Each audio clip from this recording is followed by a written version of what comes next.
कभी सोचा है कि कुछ लोग इतने कामयाब क्यों होते हैं? क्या उनके पास कोई जादुई शक्ति है? नहीं, उनके पास है समझदारी, लोगों को समझने की कला। वे जानते हैं कि हर इंसान के अंदर एक स्वार्थ छिपा होता है। जो इस राज को समझ लेता है वही दुनिया पर राज करता है। यह रहस्य सदियों से राजाओं, रानियों और ज्ञानियों के पास रहा है। अब यह आपके हाथों में है। यह है ताकत का खेल और यहां आप सीखेंगे जीतने का तरीका। रॉबर्ट ग्रीन की किताब द 48 लॉज ऑफ पावर में एक नियम है, नियम नंबर 13। जब आप किसी से मदद मांगे तो उनके स्वार्थ का ध्यान रखें। सरल शब्दों में, जब आप किसी से कुछ चाहते हैं तो उन्हें यह एहसास दिलाएं कि इसमें उनका भी फायदा है। यह नियम हमें सिखाता है कि मदद मांगना कमजोरी नहीं बल्कि एक कला है। लेकिन यह कला तभी कामयाब होती है जब आप सामने वाले के हितों को समझते हैं। हर इंसान चाहता है कि उसका भला हो। यह कोई बुरी बात नहीं, यह मानव स्वभाव है। जब आप किसी से मदद मांगते हैं और उसे यह एहसास दिलाते हैं कि आपकी मदद करके उसे भी फायदा होगा, तो वह मदद करने में ज्यादा उत्सुक होगा। याद रखें, आप किसी को बदल नहीं सकते, लेकिन आप उनकी खुदगर्जी का इस्तेमाल करके उन्हें अपनी बात मानने के लिए प्रेरित कर सकते हैं। एक बार एक किसान था जिसके पास एक गधा था। एक दिन गधा कुएं में गिर गया। किसान ने बहुत कोशिश की, लेकिन गधे को नहीं निकाल पाया। हार कर उसने कुएं को ही मिट्टी से भरने का फैसला किया। जब उसने गधे पर मिट्टी डालना शुरू किया तो गधा समझ गया कि क्या हो रहा है। वह अपनी पीठ पर मिट्टी गिरने देता और उसे अपने पैरों से नीचे गिरा देता। धीरे धीरे गधा मिट्टी के ढेर पर चढ़ता गया और आखिरकार कुएं से बाहर निकल गया। सेक्शन 5, अतीत का आईना। इतिहास ऐसे उदाहरणों से भरा पड़ा है जहां चालाक लोगों ने इस नियम का इस्तेमाल करके अपना उल्लू सीधा किया।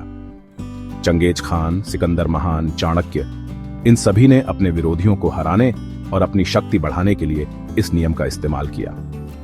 यह नियम आज भी उतना ही प्रासंगिक है जितना सदियों पहले था। चाहे आप राजनीति में हों, व्यापार में हों या फिर निजी जीवन में, यह नियम आपको सफलता की सीढ़ियां चढ़ने में मदद कर सकता है। सेक्शन 6, राजा और चालाक मंत्री। एक राज्य में एक बुद्धिमान राजा था। वह राजा अपने न्यायप्रियता और प्रजा के प्रति अपने प्रेम के लिए प्रसिद्ध था। उसके राज्य में सभी लोग सुखी और संतुष्ट थे। राजा का महल एक सुंदर बगीचे के बीच स्थित था, जहां वह अक्सर अपने विचारों में खोया रहता था। और उसका एक चालाक मंत्री था। मंत्री न केवल बुद्धिमान था, बल्कि उसकी चतुराई और दूरदर्शिता के कारण राजा उसे बहुत मानता था।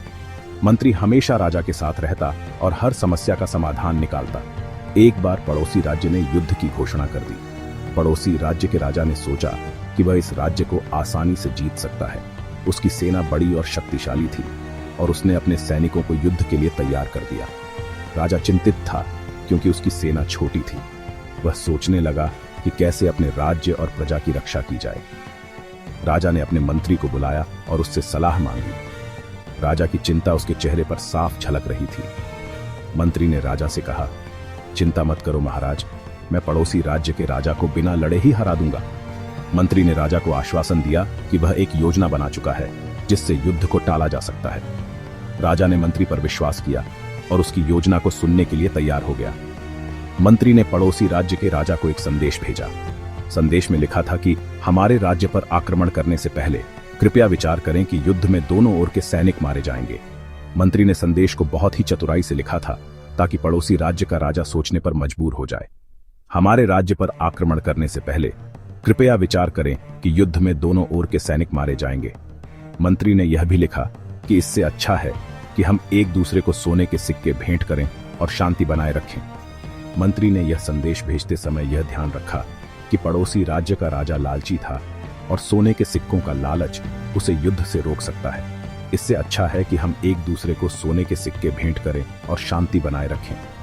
मंत्री की योजना काम कर गई। पड़ोसी राज्य का राजा लालच में आ गया और उसने युद्ध रोक दिया। उसने सोचा कि सोने के सिक्के प्राप्त करना युद्ध लड़ने से कहीं बेहतर है। पड़ोसी राज्य का राजा लालच में आ गया और उसने युद्ध रोक दिया। इस प्रकार मंत्री की चतुराई और बुद्धिमानी ने राज्य को युद्ध से बचा लिया। राजा ने मंत्री की बहुत प्रशंसा की और उसे इनाम दिया। राज्य में फिर से शांति और खुशहाली लौट आई। सेक्शन 7 व्यापार की दुनिया। व्यापार की दुनिया में इस नियम का इस्तेमाल करके आप अपने ग्राहकों को लुभा सकते हैं, अपने प्रतिस्पर्धियों को मात दे सकते हैं और अपने मुनाफे में इजाफा कर सकते हैं। ग्राहकों को डिस्काउंट देना, मुफ्त उपहार देना, लॉयल्टी प्रोग्राम शुरू करना, ये सभी इस नियम के उदाहरण हैं। याद रखें, व्यापार में सफलता का मतलब है दूसरों को यह यकीन दिलाना कि आपकी जीत उनकी जीत है। सेक्शन 8 रिश्तों का ताना बाना। यह नियम सिर्फ पैसे और ताकत के लिए ही नहीं है, यह जीवन के हर पहलू में लागू होता है, खासकर हमारे रिश्तों में। जब हम किसी की मदद करते हैं, चाहे वह आर्थिक हो या भावनात्मक, हम एक मजबूत बंधन बनाते हैं। यह बंधन समय के साथ और भी गहरा होता जाता है। आप इसका इस्तेमाल अपने रिश्तों को मजबूत बनाने के लिए भी कर सकते हैं। जब हम अपने दोस्तों और परिवार के साथ समय बिताते हैं, उनके साथ हंसते हैं, रोते हैं और उनके साथ खड़े रहते हैं, तो हम एक अटूट रिश्ता बनाते हैं। यह रिश्ता हमें जीवन की कठिनाइयों से लड़ने की ताकत देता है। अपने प्रियजनों की मदद करना, चाहे वह छोटे छोटे कामों में हो या बड़े सपनों को पूरा करने में, यह दिखाता है कि हम उनकी परवाह करते हैं। यह छोटे छोटे काम हमारे रिश्तों को और भी मजबूत बनाते हैं। उनके सपनों को पूरा करने में उनका साथ देना, उनके हर कदम पर उनके साथ खड़ा रहना, यह दिखाता है कि हम उनके जीवन में एक महत्वपूर्ण भूमिका निभाते हैं। यह समर्थन उन्हें अपने लक्ष्यों को प्राप्त करने में मदद करता है और हमारे रिश्ते को और भी गहरा बनाता है। उनके सुख दुख में शामिल होना, यह दिखाता है कि हम उनके जीवन के हर पहलू में उनके साथ हैं। चाहे वह खुशी का पल हो या दुख का, हम उनके साथ खड़े रहते हैं। यह हमारे रिश्तों को और भी मजबूत बनाता है। ये सभी इस नियम के उदाहरण हैं। जब हम दूसरों के लिए कुछ करते हैं, तो हम एक सकारात्मक ऊर्जा का संचार करते हैं। यह ऊर्जा हमारे रिश्तों को और भी मजबूत बनाती है। जब आप दूसरों के लिए कुछ करते हैं, तो वे भी आपके लिए कुछ करने के लिए प्रेरित होते हैं। यह एक चक्र है जो कभी खत्म नहीं होता। यह चक्र हमारे रिश्तों को और भी गहरा और मजबूत बनाता है, तो वे भी आपके लिए कुछ करने के लिए प्रेरित होते हैं। यह प्रेरणा हमें एक दूसरे के और भी करीब लाती है। यह हमें दिखाती है कि हम एक दूसरे के बिना अधूरे हैं। इस तरह रिश्ते मजबूत होते हैं और प्यार बढ़ता है। यह प्यार और समर्थन हमें जीवन की हर चुनौती का सामना करने की ताकत देता है। यह हमें दिखाता है कि हम अकेले नहीं हैं और हमारे पास हमेशा कोई ना कोई है जो हमारे साथ खड़ा है।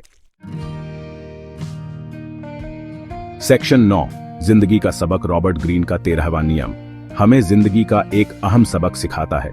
दूसरों को वह दो जो वे चाहते हैं और वे तुम्हें वह देंगे जो तुम चाहते हो।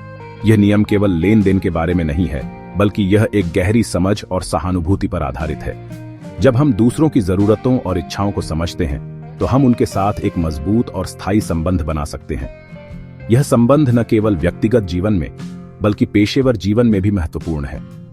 यह नियम हमें स्वार्थी और निर्दयी बनने के लिए नहीं कहता, बल्कि हमें समझदारी से काम लेने और अपने लक्ष्यों को प्राप्त करने के लिए दूसरों के साथ सहयोग करने की प्रेरणा देता है। जब हम दूसरों के साथ मिलकर काम करते हैं, तो हम न केवल अपने लक्ष्यों को प्राप्त करते हैं, बल्कि एक सामूहिक सफलता की ओर भी बढ़ते हैं। यह सहयोग और समर्थन का एक चक्र है जो हमें और हमारे आसपास के लोगों को मजबूत बनाता है। याद रखें, दुनिया में सफलता अकेले नहीं मिलती। हर महान सफलता के पीछे एक टीम होती है जो एक साथ मिलकर काम करती है। अकेले काम करने से हम अपनी पूरी क्षमता तक नहीं पहुंच सकते। हमें दूसरों की मदद और समर्थन की जरूरत होती है ताकि हम अपने सपनों को साकार कर सकें। इसके लिए आपको दूसरों की मदद की जरूरत होती है। जब हम एक दूसरे की मदद करते हैं, तो हम एक मजबूत और सहायक समुदाय का निर्माण करते हैं। यह समुदाय हमें कठिनाइयों का सामना करने और चुनौतियों को पार करने में मदद करता है। एक दूसरे की मदद करना न केवल एक नैतिक कर्तव्य है, बल्कि यह हमारे जीवन को भी समृद्ध बनाता है। और दूसरों की मदद पाने का सबसे अच्छा तरीका है उनकी मदद करना। जब हम दूसरों की मदद करते हैं, तो हम एक सकारात्मक ऊर्जा का संचार करते हैं जो हमारे चारों ओर फैलती है। यह ऊर्जा हमें और हमारे समाज को एक बेहतर स्थान बनाती है। इसलिए हमेशा याद रखें, दूसरों की मदद करें और बदले में आपको भी मदद मिलेगी। यही है जिंदगी का सबसे बड़ा सबक।